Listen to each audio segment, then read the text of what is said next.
33. Hey, good morning, ladies. Good morning. Good morning. Good morning. Let's do it Good morning. again. My kids are like, that's enough. This, don't need that. It is open. All right, ladies. Well, Like if you want me to be the chauffeur, there could be singing. that's right. No. If I'm driving, then I get to be the one who does all the entertaining. That's right. They get their fair share, that's for sure. After few starter doses. You consider the Right. action. Morning, ladies. Consumers with infections and no really fight. On mute because I can hear her TV. All right. Well, today is an interesting day. So even though it's January 29th, we've actually been at this over 30 days. So this time around, we did the 30-day Fit and Focus challenge, and we're at a decision point today. But before we get to that decision point, I would like for us to take a moment to think about what are the milestones that we've experienced during these 30 days. So, for example, let me get on here and let's see here. Let me get a whiteboard. And I want us to be for real about these milestones, okay? So let's say that when we first started out, maybe like a milestone for you was first 5 days struggling but feeling good, you were determined.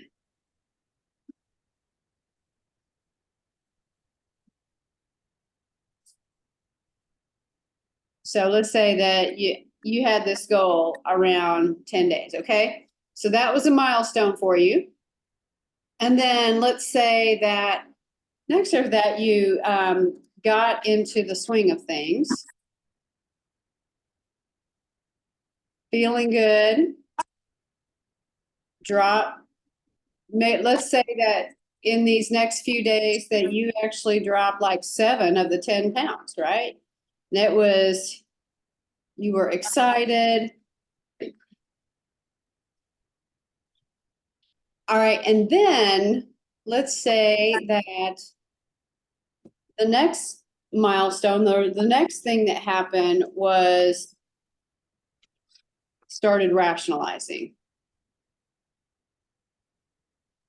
It's like you're doing so good phase. Like it's okay to cheat. Maybe that was that phase, all right? And so then after that, you kind of start slacking off. Okay. Not feeling as serious. All right, and then you notice that the scales fluctuate. So as you can see, I mean, I'm just going through these phases. This may or may not look like the phases that you have, right? But these are the things that you went through.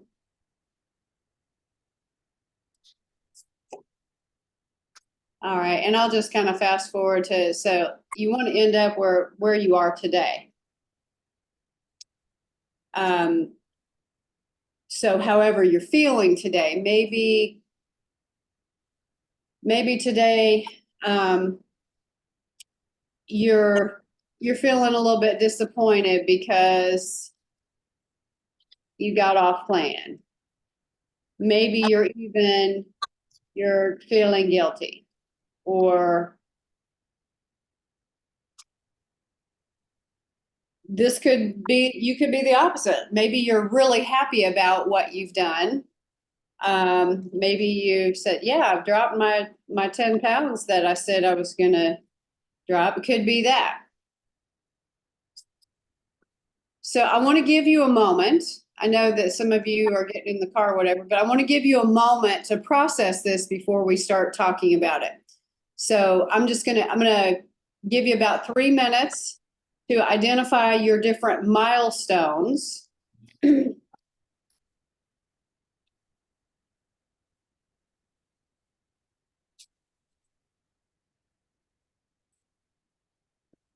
then we're going to share what we came up with for this, okay?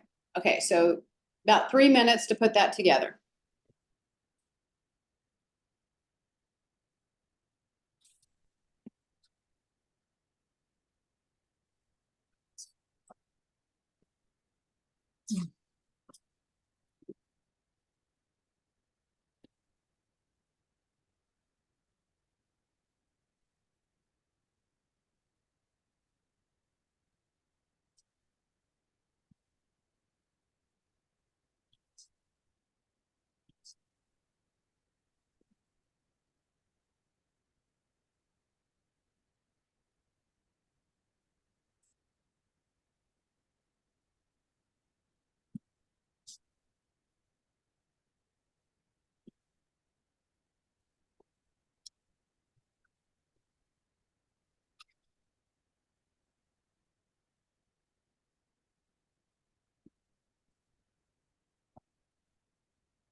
Okay, 1 more minute.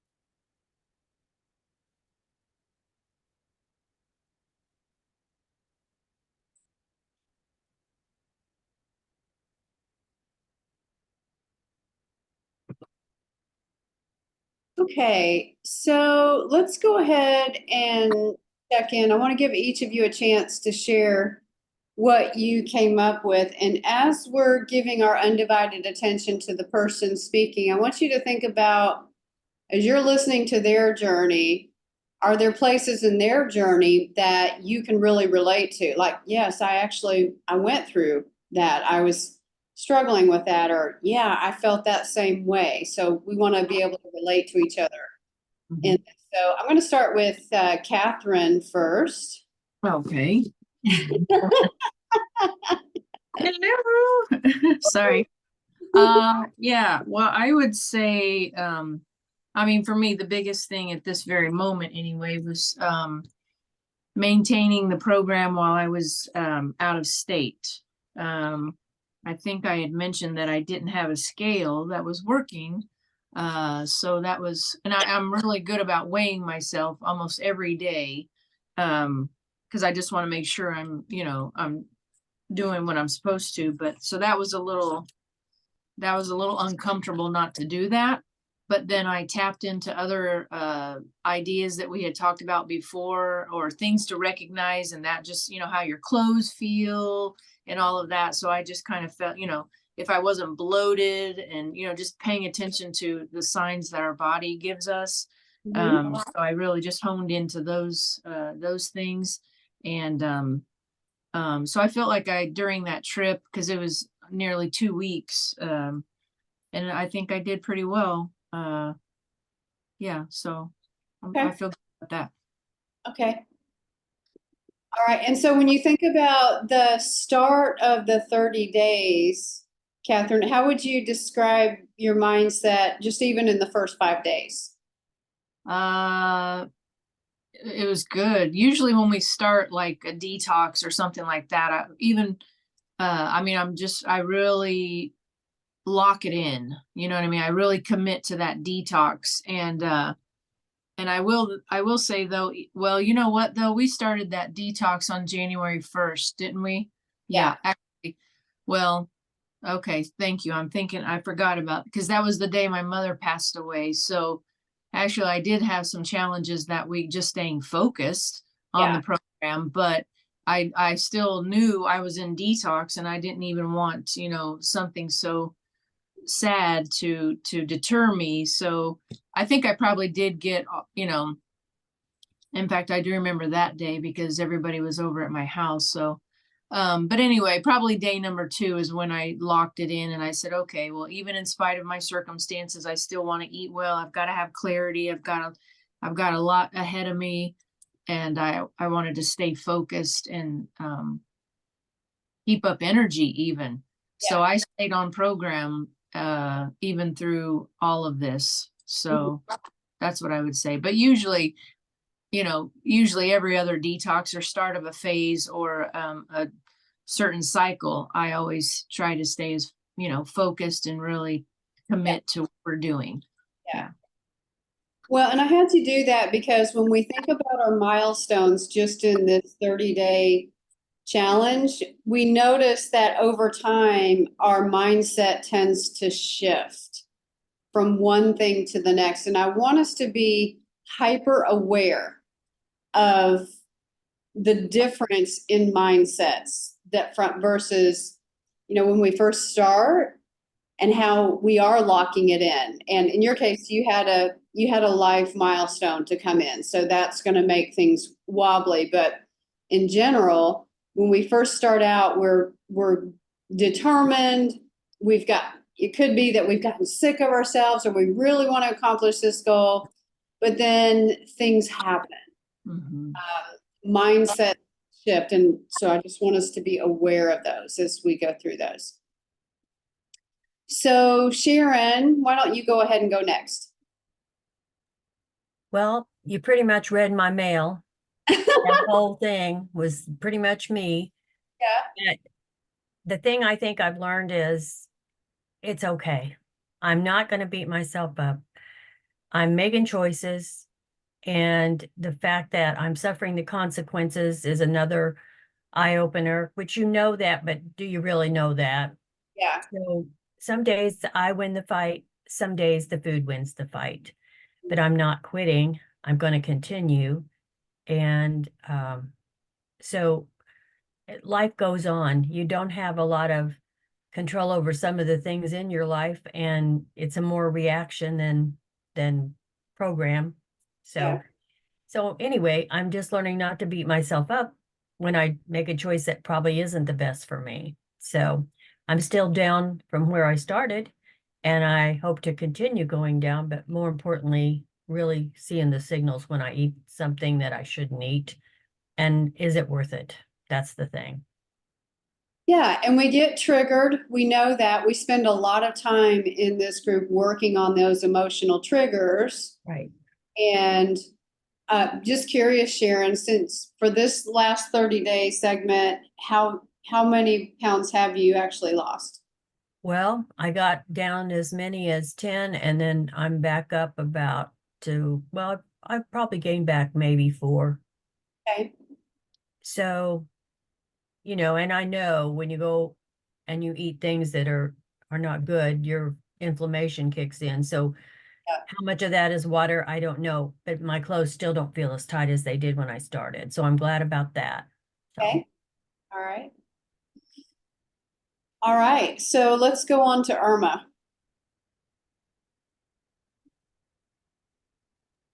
Good morning. Good morning. So my first 10 days of detox, I stayed on track and I lost 10 pounds. However, doing fat freeze, I started to do little cheats. And so I saw that on the scale, and which resulted in gaining out of those, losing the total of 6 pounds total. Okay. So I'm down 6 pounds. I'm at a new default weight, which I like. Yeah. But doing fat freeze, I did start doing some little cheats. So I'm back on track again. So looking forward to going to Sustain Your Win and maybe doing something a little different. Okay. But for the first, the detox, the 10 pounds, but where I ended, where I'm landed right now is like 6.5. Okay. All right. And Mhm. Irma, if you think about your mindset, you were doing great. The first part of the detox. Is there a certain thing or a point in time where you can pinpoint that your mind started to shift? And if so, what did that look like? Um, I, I really can't pinpoint. I think the thing that was getting next to me is I like to exercise, and because of the surgery, I couldn't. Yeah. Um, and maybe I don't know, because I should have been. I knew I was going to a gala, and so going to a gala after losing that 10 pounds, you think that would have given me motivation to keep it off, but uh, it did, but it didn't. Um, and I shouldn't say keep it off. It did, but it didn't. I had my birthday. I just had a lot of little different things um, during the month of January. Um, I mean, people want to celebrate you, and they celebrate you with food, Right. and so you know. And even at the gala, I'll make you. The food at the gala wasn't that great. But the young lady, the table that I sat at, she had her table all decorated, and she had some Lay's potato chips on the table. And I picked it up. I looked at my girlfriend who went with me to the gala and says, I don't need that. But about 15 minutes later, I gave into those chips. And I'm like, I don't even like plain Lay's potato chips. Why am I doing this? But I think it was a little bit of I don't know. The food wasn't satisfying, so I was trying to figure out something else. And um, but I did feel the inflammation the next day, so that made me more aware that I should really leave stuff like that alone. Um, so Yeah. And so I hear pre-existing conditions at work here. First of all, the celebrating, yes, people use food. We've learned over our lives to celebrate with yeah, food. And so that's the birthday cakes and all of that. So that's a pre-existing condition that we're working to unravel and to reverse. And so sometimes that having that tribe that sense of belonging that we talk about on Maslow's hierarchy of needs, that gets really strong. And I don't want to say that is, that's definitely not any kind of excuse, but it just gives you a picture of, hey, this is what I've got to work on. I got to work on other ways to feel like I belong and I'm celebrated. And it's not always with with food, and especially food that, doesn't work for your body. And then we also associate food with freedom, like, well, I can have whatever I want. I mean, we rationalize with freedom, and it's kind of an oxymoron to say that, we have freedom in our food, when we're picking foods that aren't serving us well. We find that we're actually imprisoned by some of these foods, like potato chips and cookies and all of those things. And it's kind of a deception that we tell our mind that, well, I'm practicing my freedom, when actually we're in bondage to the food. So it's something to think about. It's something that I deal with all the time. I have to really talk to myself and say, this isn't, having this isn't about freedom. This is showing me that I'm still struggling with getting out of food fighter prison with these, right? Yes, and I mean, because this weekend I have the same challenge. I'm going to a ladies' retreat, and Friday night they got the cookie bar for us all, right? Yeah. So just cookies, and I told my girlfriend, I says, I'm praying they don't have any oatmeal raisin. I wish they have all chocolate, because I don't eat chocolate cookies. But if they have oatmeal raisin, I will eat it. This is the weirdest thing. And she says, I don't think they had it last year. And I said, no, they didn't have anything I wanted last year. So I'm hoping they don't have anything I want this year, because I didn't eat it last year. Yeah. So yeah. All right. So we got to go ahead and move on. So Pamela, what do all of your milestones look like over the past 30 days? Angie, I'm just grateful to have the courage to pick up the Zoom and log in some days. Yeah. And I to be appreciate very, very transparent, is the only reason that I'm able to have maintained the 10 pounds that I lost in the beginning is because I'm having a colonoscopy this morning, and I had to drink all that liquid and clean me out. So I got on the scales. So I had maintained losing the 10 pounds that I had lost originally. And only because of the test I'm having this morning. But I'm, you know what? I'm grateful for that, though, in spite of it. Because to be very honest, I never did, even the very beginning, I could not eat lettuce without dressing. I just couldn't do it.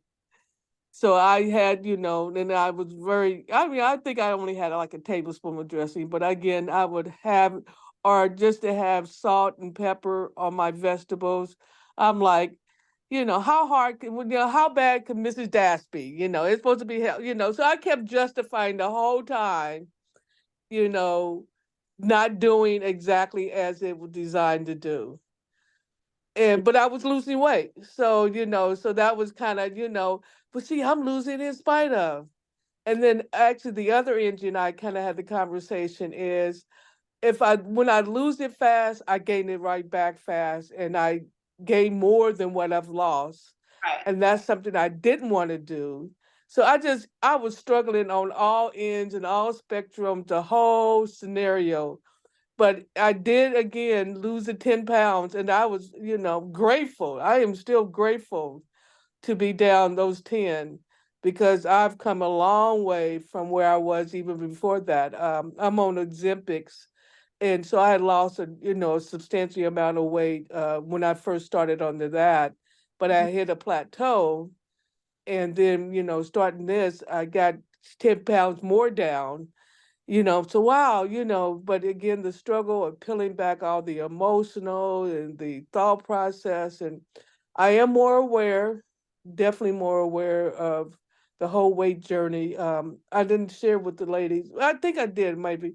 My brother's on life support at 11 o'clock the day our time. They're going to pull all the plugs and everything. Um, but like I told Catherine the other day, she had shown me what what you can do in spite of the situation. So learning how to not let your emotions and your feelings take over, giving you an excuse or justification. Well, I'm going through a hard time now. And I used to do that all the time. That does not give you the justification or of missing what you need to do or being healthy and control. So, and even yesterday, I was blaming my mother. My mother had a food disorder, and this is a generational curse. I've been going through just a gamut of emotions.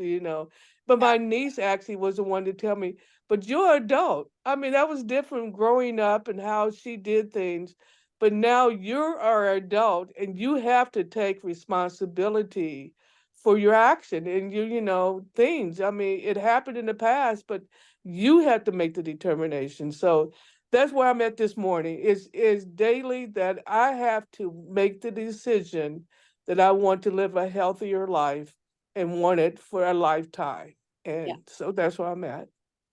Very good. Well, thank you. Thank you for your honesty. And I'm glad that you're still on, because it's definitely more of a marathon as opposed to a sprint. And I would challenge that one of our mindset challenges is that when we get to a milestone and we accomplish something good, we suffer from the yay, let's celebrate disease. And that's usually with food. It's like we think that there's a beginning and an ending in this, and we look at this as oh, it's ending. Now I can eat whatever I want. It's a mindset that's ingrained in us, and we have to start to dismantle that.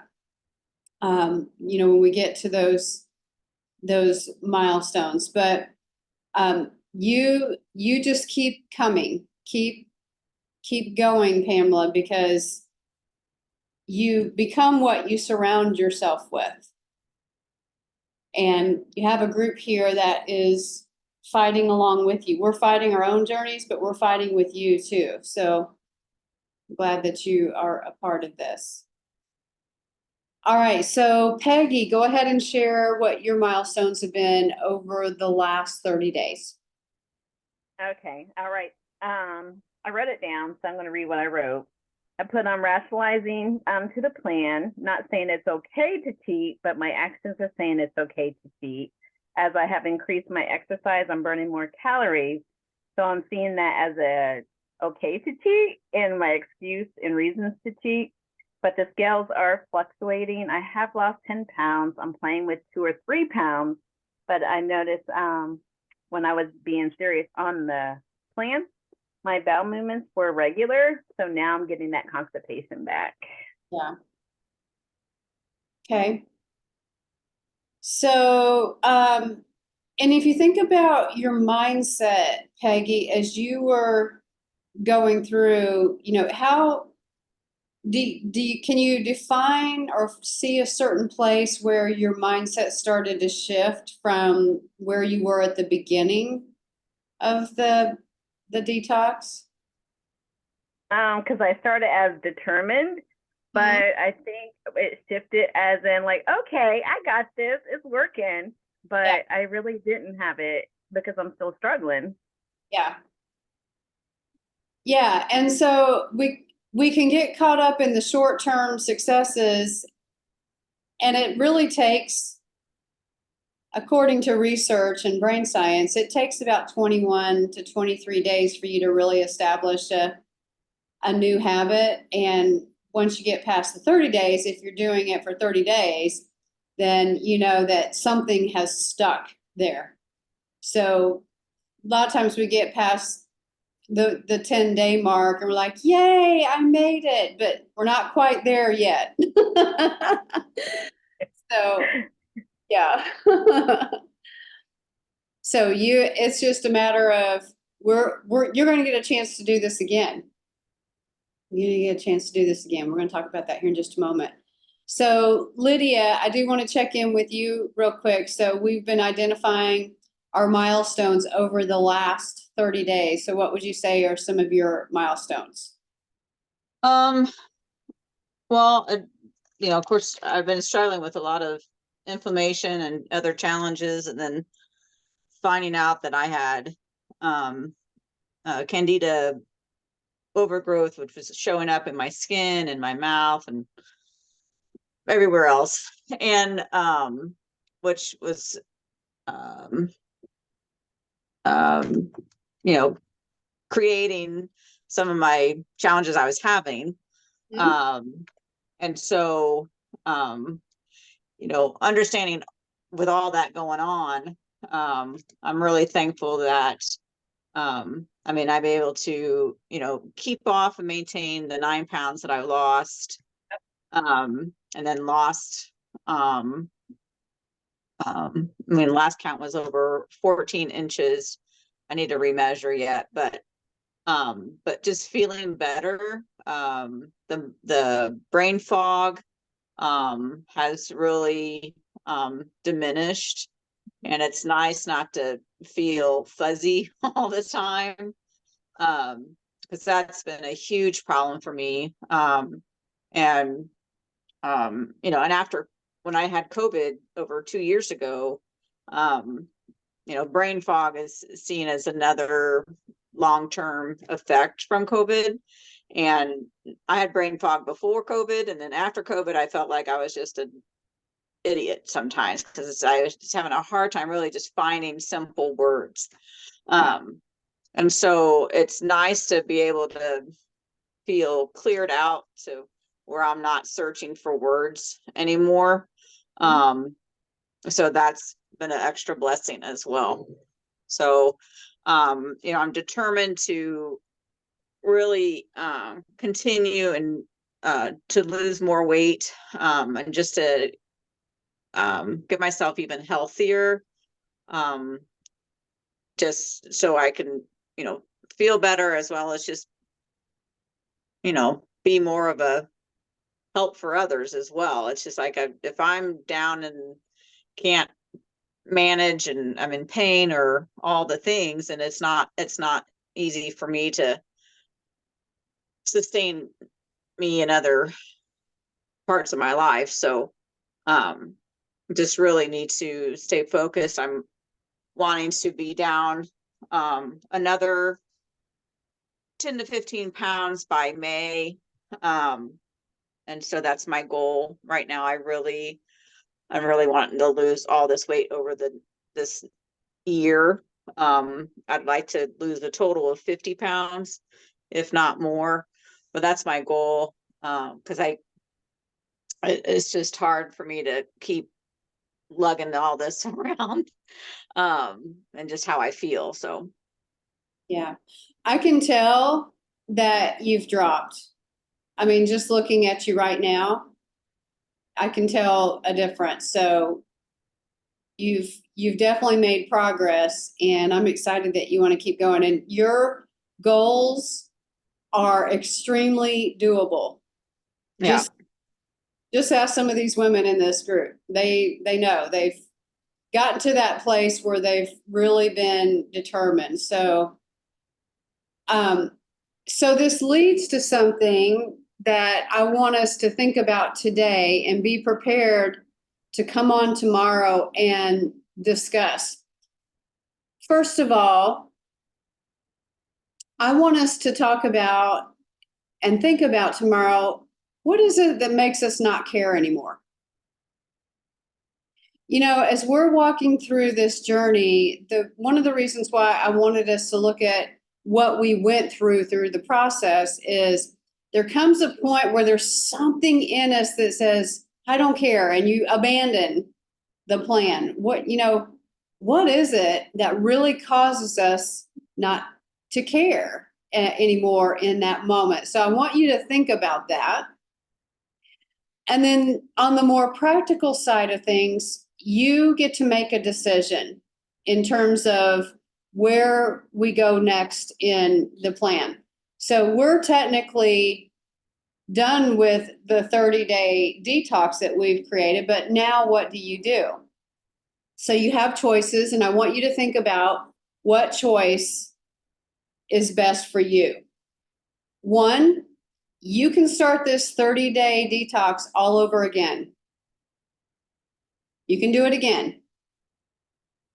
Or you can transition into the 60-day cycle, but the 60-day cycle means that you will go back to our plan in Sustain Your Wins, which is 3 meal times a day. Right now in this 30-day cycle, because we've accelerated, you stayed with the 4 meal plan.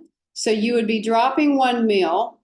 Of course, you can have all of the snacks that are on the list, you know, at your snack times, whatever you want, but it's just transitioning into the 60-day to just kind of calm down, you know, calm down. So that is a choice that you have as well. So you can either start the detox over or you can transition into the 60-day cycle. So that you want to be prepared to share what you're going to do tomorrow, okay? All right, anybody have any questions or thoughts about what I'm saying? I just have a question. Can you post the 60-day diet book again? I've got the 30-day, but I cannot find my 60-day. And if I could just download the pages I need, that would be awesome. Okay, let's see here. I will have Cart send that out by email, and it also is in the Facebook group under files and also under the guides tab. So Okay. And I thought I signed up for this coming round, but nobody's debited anything and I need to change where they are going to debit. okay, so I will let Cart know. Thank you.